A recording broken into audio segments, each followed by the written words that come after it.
नमस्कार, स्वागत है आप सभी का प्राइम न्यूज लाइव पर। मेरा नाम है आरती अग्रावल। दोस्तों, आज देश भर में अलविदा जुमे की नमाज अदा की गई। इसी अलविदा की आज 3 अलग अलग तस्वीरें जिस पर हम चर्चा करेंगे। तब तक आप मेरे साथ जुड़िए। इस वक्त मैं फेसबुक पर लाइव हूँ। अगर मेरी आवाज आप लोगों तक पहुंच रही है, नेटवर्क कनेक्टिविटी अच्छी है और अलाउ कर रही है, तो आप भी यहाँ पर अपनी राय, अपनी ओपिनियन, अपनी प्रतिक्रियाएं, अपने कमेंट दर्ज कर यहाँ पर दर्ज कर सकते हैं आप अपने कमेंट भी। तो दोस्तों, आज अलविदा जुमे की नमाज थी जिसकी अलग अलग तस्वीरें हैं। पहली तस्वीर बताती हूँ। पहली तस्वीर है जयपुर की, जहां एक तरफ यूपी में लाउडस्पीकर डाउन हो रहे हैं, वहीं जयपुर में लाउडस्पीकर और हाई कर दिए गए और इसके पीछे कई तर्क दिए गए। जयपुर का एक जौहरी बाजार है जहां पर बहुत ही व्यस्त इलाका है, बिजी इलाका है और काफी लंबी लाइनें लगती है। वहां पर सड़कों पर नमाज अदा की गई। सैकड़ों लोग आज, क्योंकि कहा जाता है, मान्यता ये है कि रमजान से भी ज्यादा मान्यता आज अलविदा जो जुमा होता है, आखिरी जुमा होता है, इसकी नमाज की ज्यादा महत्व और मान्यता मानी गई है। तो इसी को ध्यान में रखते हुए गहलोत सरकार ने अच्छी तरह सब कुछ अरेंज किया। सड़कों पर नमाज अदा की गई। जौहरी बाजार में काफी लंबी, मीलों लंबी लाइन थी और साथ ही साथ 15 खंबे जो मस्जिद के नजदीक थे, 15 खंबों में 30 लाउडस्पीकर लगाए गए और लाउडस्पीकर की आवाज और हाई कर दी गई, ये कहते हुए अगर लाउडस्पीकर की आवाज नमाजियों तक नहीं पहुंचेगी तो वो इमाम के रास्ते पर चलेंगे कैसे। उन तक पहुंचनी चाहिए आवाज, तो उस आवाज को और लाउड रखा गया। ये तर्क दिया प्रशासन ने और बहुत ही सलीके से वहां पर नमाज जो अदा की गई और काफी लोगों से बातचीत भी की गई। प्राइम न्यूज की तरफ से भी बातचीत हुई, उसमें लोग काफी खुश थे और साथ ही साथ उसके पीछे तर्क दिए थे कि जहां एक तरफ लाउडस्पीकर बाकी राज्यों में हटाए जा रहे हैं, वहीं गहलोत सरकार ने लाउडस्पीकर की आवाज को आज के दिन काफी हाई रखा हुआ है। इसके अलावा एक और दूसरी तस्वीर मैं उत्तर प्रदेश की बताती हूँ। उत्तर प्रदेश के सहारनपुर में, क्योंकि पुलिस और प्रशासन ने पहले ही कह दिया था और बहुत सारे धर्मगुरुओं से बात करने के बाद ये तय हुआ था कि अब आज की जो नमाज होगी वो सिर्फ मस्जिदों के अंदर ही अदा की जाएगी और सड़कों पर नहीं अदा की जाएगी। ऐसा यूपी में कहा गया था और इसी का पालन करते हुए काफी पुलिस फोर्स और रैपिड एक्शन फोर्स, काफी पुलिस बल तैनात किया गया था। लेकिन सहारनपुर में जहां पर सड़कों पर नमाज अदा करने के लिए मना किया गया था, जब पुलिस ने उन्हें रोकने की कोशिश की तो वहां पर लोग नारेबाजी करने लगे। उसी वक्त पत्रकार वहां पर मौजूद थे। पत्रकारों ने सवाल किया, जब आपको अनुमति नहीं थी, क्योंकि किसी भी धार्मिक जुलूस को या फिर कुछ भी निकालने की अनुमति अब प्रशासन या पुलिस से लेनी पड़ेगी, ऐसा योगी आदित्यनाथ ने कह दिया है। तो उसके बाद जब ये सवाल किया गया पत्रकारों की तरफ से तो काफी नारेबाजी हुई, काफी देर तक नारेबाजी हुई। यह है सहारनपुर की बात। इसके अलावा एक तस्वीर है रामपुर की। रामपुर ने एक अनोखी तस्वीर, एक मिसाल दी है, जहां आजादी के बाद से ही जो वहां की जामा मस्जिद है, वहां पर सड़कों पर लंबी लाइनें लगती थी, मीलों लंबी लाइनें लगती थी, वहां पर नमाज अदा की जाती थी। लेकिन आज वो चीज तोड़ते हुए, क्योंकि धर्मगुरुओं ने भी कहा था और साथ ही साथ मुस्लिम पर्सनल लॉ बोर्ड, उनकी भी एडवाइजरी थी। इसके अलावा इस्लामिक सेंटर ऑफ इंडिया ने भी एडवाइजरी जारी की थी कि आज जो अलविदा जुमे की नमाज है वो बहुत ही सादगी से, बहुत ही सलीके से पढ़ी जाएगी। और इसी को देखते हुए रामपुर की जामा मस्जिद में जो भी लोग जुटे, उन्होंने मस्जिद के भीतर ही नमाज अदा की। बहुत ही शांतिपूर्ण तरीके से वहां पर नमाज अदा हुई। इसके अलावा मैं एक और बात बता दूं, यूपी में अब तक 21,965 लाउडस्पीकर हट चुके हैं। बहुत ही बड़ा आंकड़ा है ये, 21,965 लाउडस्पीकर। 2 दिन पहले जब सीएम योगी आदित्यनाथ ने ये कहा था कि लाउडस्पीकर हट जाएंगे या फिर आवाज धीमी हो जाएगी, इसी को ध्यान में रखते हुए 21,965 लाउडस्पीकर हटाए जा चुके हैं। इसके अलावा 42,332 लाउडस्पीकर की आवाज धीमी की जा चुकी है। जिस तेजी से आवाज आती थी और सारे धर्मगुरुओं ने इस पर सहमति जताते हुए, किसी ने भी इसका विरोध नहीं किया है और उनसे बातचीत करने के बाद ही योगी आदित्यनाथ की सरकार ने यह फैसला लिया।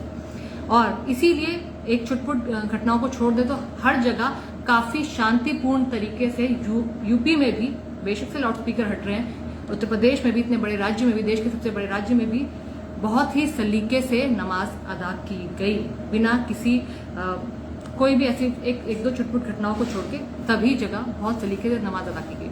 अब तीसरी जगह चलते हैं। तीसरी जगह है हैदराबाद। हैदराबाद में भी अलविदा जुमे की नमाज अदा की गई। वहां पर भी, क्योंकि मुस्लिम मेजॉरिटी है, काफी वहां पर मुस्लिम तादाद ज्यादा है और यूपी से अलग तरह के मुस्लिम, वहाँ, क्योंकि यूपी में कहा जाता है कि जो माइनॉरिटी है वो इतना पढ़ते लिखते नहीं है, इस पर जोर दिया गया योगी आदित्यनाथ की तरफ से भी और तमाम सरकारों की तरफ से भी, और दिया भी जाना चाहिए।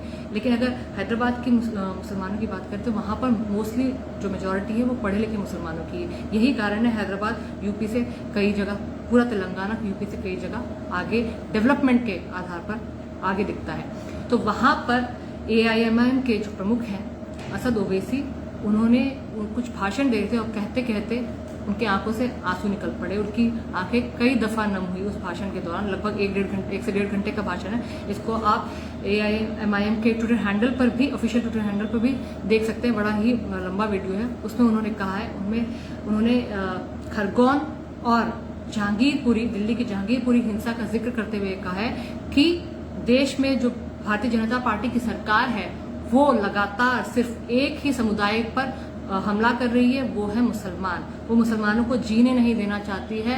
और चाहे खरगोन का मामला देख लीजिए, चाहे जहांगीरपुरी, दिल्ली की जहांगीरपुरी का मामला देख लीजिए। पहले तो खरगोन में हिंसा हुई, वहाँ के जो मुसलमान थे उनकी दुकानों और घरों को वहाँ से अतिक्रमण हटाया गया, बुलडोजर चलाया गया। इसके अलावा जहांगीरपुरी का मामला देख लीजिए, वहाँ पर भी जो मुसलमान समुदाय के लोग थे उन्हीं की दुकानों और घरों के सामने से अतिक्रमण हटाया गया, मंदिरों को नहीं छुआ गया, ऐसा उनका कहना है। बट मंदिरों पर भी कार्रवाई हुई थी और उसके बाद खुद ही मंदिरों से लोग, जो मलबा था वहां का, हटाने आ गए थे डर के मारे। इसके अलावा उन्होंने एक बहुत बड़ी बात कही, मैं उनका स्टेटमेंट है जो उन्होंने कहा है वो पढ़ के सुनाना चाहती हूँ। उन्होंने कहा, जालिमो तुम भी सुनो, सबको सुनना चाहिए, हमें मौत से डर नहीं लगता है, हम तुम्हारे जुल्म से डरने वाले नहीं हैं, तुम्हारी हुकूमत भी हमें डरा नहीं सकती है, हम सब्र से काम लेंगे लेकिन मैदान से कभी हटेंगे नहीं। ये उन्होंने कहा है। उन्होंने कहा है कि हम अल्लाह के रास्ते पर चलने वाले हैं, हमें किसी का डर नहीं, किसी का भय नहीं है, आगे हमें अल्लाह ही रास्ता दिखाएगा। ये कहना है असद ओवैसी का। जाहिर तौर पे खरगोन हिंसा जो हुई थी रामनवमी के दिन, उसके बाद से मध्य प्रदेश के मुख्यमंत्री शिवराज सिंह चौहान ने जो एक्शन लिया था, क्योंकि हिंसा हुई जुलूस में, वैसे हत्या किसी की नहीं हुई थी, हालांकि बंगाल और उड़ीसा में एक लोग की हत्या हुई थी। जुलूस तो बहुत जगह निकले थे, लेकिन खरगोन का मामला ज्यादा तूल पकड़ गया, राजनीति उसमें ज्यादा हो गई। शिवराज सिंह चौहान ने एक्शन लिया। गृह मंत्री मध्य प्रदेश के नरोत्तम मिश्रा ने भी इस बात को जायज ठहराया। इसमें मिलीजुली प्रतिक्रियाएं थी दोनों तरफ के लोगों की, राजनेताओं की भी, पुलिस और प्रशासन की भी, और पूर्व IPS अफसरों की भी। उनका कहना था कि शिवराज सिंह चौहान फिलहाल के टाइम में अपनी जो छवि है, जो पहले की छवि है, उसको शायद बदलने की राह में इस तरह की जो एक्शन है, इस तरह के एक्शंस ले रहे हैं। अदरवाइज शिवराज सिंह चौहान की छवि ये नहीं थी। जैसे आप लोगों को याद होगा, मामा बेटियों की सुरक्षा वाली छवि थी, लेकिन अपनी वो छवि को तोड़ते हुए शिवराज सिंह चौहान ने, जो पड़ोसी राज्य है उत्तर प्रदेश, उनके जो मुखिया हैं यानी योगी आदित्यनाथ, उनकी छवि, उनसे इंस्पिरेशन लेते हुए बुलडोजर वाला रास्ता अपनाया। ये तो हुई पहली घटना रामनवमी वाले दिन की। इसके अलावा हनुमान जयंती के दिन जब जहांगीरपुरी में जुलूस निकल रहा था, शोभा यात्रा निकल रही थी, तो वहां पर भी इसी तरह की कार्रवाई हुई और माना गया, तफ्तीश में भी निकल कर आया। जो 2 शख्स पकड़े गए थे इसमें, वो लोग पहले से इसकी प्लानिंग प्लॉटिंग कर रहे थे और उसके बाद इन्होंने कबूला भी। आपने देखा होगा एक वीडियो बाद में सामने आया था, जब पुलिस उसे अरेस्ट करके ले जा रही थी, आरोपी को, तो उसने साफ तौर पर पुष्पा वाला एक्शन दिखाते हुए कहा था कि हमें किसी से डर नहीं है, मुझे किसी का डर नहीं है, जो भी मैंने किया उस पर मैं कायम हूं। तो उसके अगले दिन ही कार्रवाई की। हालांकि दिल्ली के मुख्यमंत्री अरविंद केजरीवाल ने तो केंद्र की सरकार पर ही निशान साधा। उन्होंने साफ तौर पे ये कहा था कि दिल्ली पुलिस मेरे अंडर में ही नहीं आती तो मैं कुछ कर ही नहीं सकता। और उसके बाद अमित शाह, गृह मंत्री देश के, उन्होंने भी साफ तौर पे कहा था कि मामले में एक्शन लिया जाएगा। एक्शन हुआ। आगे नेक्स्ट डे से जो भी अतिक्रमण थे, क्योंकि जहांगीरपुरी का जो इलाका है वो बहुत ज्यादा कंजेस्टेड और बहुत ज्यादा क्राउडेड, आप में से कभी कोई गया होगा तो वहां पर बहुत अतिक्रमण बिल्कुल है। और सिर्फ जहांगीरपुरी नहीं, दिल्ली के मोस्टली इलाकों में, अधिकतर इलाकों में आप देखेंगे क्राउड ज्यादा है। रास्ता जो रोड है वो बचा ही नहीं है, सिवाय अगर आप थोड़े सोफिस्टिकेटेड जगहों को छोड़ दीजिए। अदरवाइज पूरी दिल्ली, देश की राजधानी दिल्ली का हाल देखेंगे तो बहुत कम जगह, रोड तो हर जगह खत्म ही है।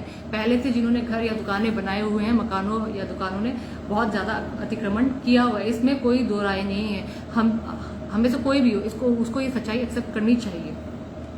और जिस तरह अगर पहले की सरकारें स्ट्रिक्ट होती तो इस तरह अतिक्रमण करके, जो सामने आप भी देखेंगे बहुत लोग 3-3 फुट आगे बहुत बाउंड्री निकाल देते हैं, ऊपर के छज्जे निकाल देते हैं, काफी चीजें होती हैं। इसमें हर कोई सोचता है कि जगह कहीं ना कहीं से बढ़ जाए, चाहे वो ऊपर से हो छज्जा निकाल के या फिर नीचे से हो आपने जो भी है रैंप निकाल के, कुछ ना कुछ तरीकों से कोशिश करते हैं कि लोग छज्जा या रैंप कहीं ना कहीं से 3-3 फुट आगे निकाल के अतिक्रमण कर लिया जाता है। और दुकानों का भी और बाजारों का भी हाल देखेंगे, जो बड़े बाजार हैं वहां पर ऐसा ही होता है, अतिक्रमण कर लिया जाता है। तो इस पर तो एक्शन बनता ही है। बट बुलडोजर एक अलग चीज है। अब तो बुलडोजर सियासी वो बन गया है, जब से योगी आदित्यनाथ ने इसको अपनी कार्रवाई के तौर पर उसकी एंट्री की थी, तब से तो ये सियासत का सिंबल हो गया है।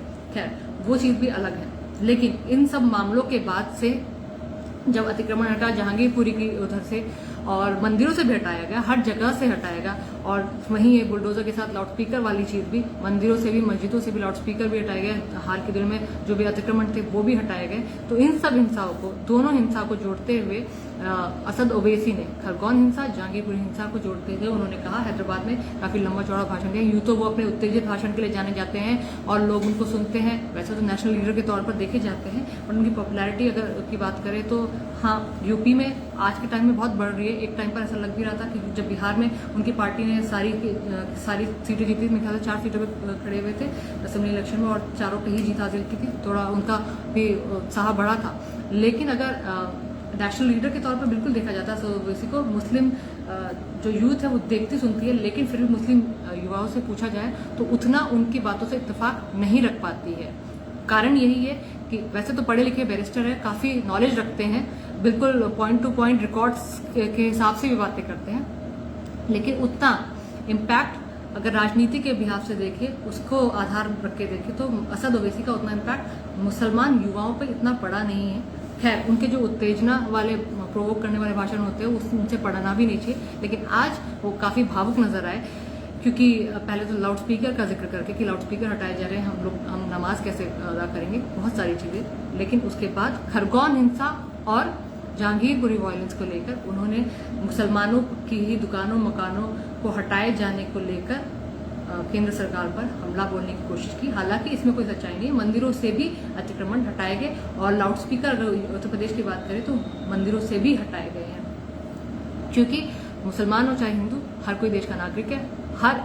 हर किसी के धर्म की उसको रिस्पेक्ट करते हुए हमें और सरकार को भी यही करना चाहिए, एक रिस्पेक्ट करते हुए सारी चीजें कानून के मुताबिक करनी चाहिए। जैसा कि आप लोगों से बहुत लोग जानते होंगे कि लाउडस्पीकर को लेकर भी बहुत सारे कानून है, कानून बने हुए, अलग अलग कोर्ट्स ने इसको लेकर कानून बनाए हुए हैं कि कितने डेसिबल तक इसकी आवाज होनी चाहिए, जो ध्वनि प्रदूषण ना फैलाते हुए सिर्फ इंसानों नहीं और भी हमारे आसपास जीव हैं उनको नुकसान ना पहुंचाए। इससे बहुत ज्यादा साइड इफेक्ट्स होते हैं, काफी बीमारियों का सामना करना पड़ता है, बहुत ज्यादा आवाज से कान से बहरे भी हो जाते हैं, तमाम चीजें हैं। आप में से जो थोड़ी बहुत भी समझ रखते होंगे वो इस बात से भी इत्तेफाक रखेंगे। खैर अब मेरे जाने का टाइम हो गया। आप लोग इस बारे में क्या सोचते हैं, बिल्कुल वीडियो के खत्म होने के बाद भी कमेंट कर सकते हैं। और इसके अलावा कल फिर मिलूंगी, शायद इसी टाइम, या फिर अगर सुबह के टाइम पे टाइम मिला तो उस टाइम। तब तक अपना बहुत ख्याल रखिए। एक और बात, छोटी सी अपडेट और दे दूं कि कोरोना के केसेस लगातार दिल्ली में बढ़ते जा रहे हैं। एनसीआर में भी इसका इम्पैक्ट अब दिखने लगा है। मास्क तो एक हफ्ते पहले से ही कंपलसरी कर दिए गए थे, लेकिन इस पर और सख्ती बढ़ाई गई है। सख्ती इसलिए बढ़ानी जरूरी है क्योंकि केसेस काफी ज्यादा बढ़ रहे हैं, इजाफा ज्यादा है, एक तरह से चौथी लहर की तरफ इशारा कर रहे हैं। क्योंकि जिस तरह से हुजूम रोड पर बेवजह का निकलता है, बेवजह भी बहुत लोग निकलते हैं बिना मास्क के, उस पर सख्ती बरतनी बहुत जरूरी है। क्योंकि दिल्ली में लगातार हफ्ते भर से जो 1000 के ऊपर आंकड़े आ रहे हैं, वो दिल्ली सरकार को भी डरा रहे हैं। इसी को देखते हुए काफी सख्ती बरती जा रही है। और जो दिल्ली से जुड़ते हुए इलाके हैं जैसे यूपी और हरियाणा, क्योंकि आवाजाही लोगों की डेली होती है, डेली बेसिस पे दिल्ली से बहुत लोग हरियाणा में काम करने जाते हैं, हरियाणा से दिल्ली आते हैं, सैकड़ों लोग आते हैं। और वही सेम चीज यूपी और दिल्ली से है, तो मेट्रो के थ्रू बहुत लोग आते जाते हैं। तो मेट्रो में तो हालांकि हमेशा से ही मास्क हटाया नहीं गया था, लेकिन फिर भी सख्ती इसको लेकर फिर से एक बार बढ़ा दी गई है और बढ़ानी जरूरी भी थी। चलिए दोस्तों, विनती मेरी आपसे ये है, अगर जरूरी नहीं है तो बाहर जाना अवॉइड कीजिए, बहुत ज्यादा जरूरी है तो मास्क लगा कर जाइए, क्योंकि अपना ख्याल रख पाएंगे तो बीमारी से बचे रहेंगे। चलिए। कल फिर मिलूंगी आपसे, इजाजत लेती हूँ। अपना ख्याल रखिए, अपनों का ख्याल रखिए। शुभ रात्रि, गुड नाइट, शब्बा खैर, बाय बाय।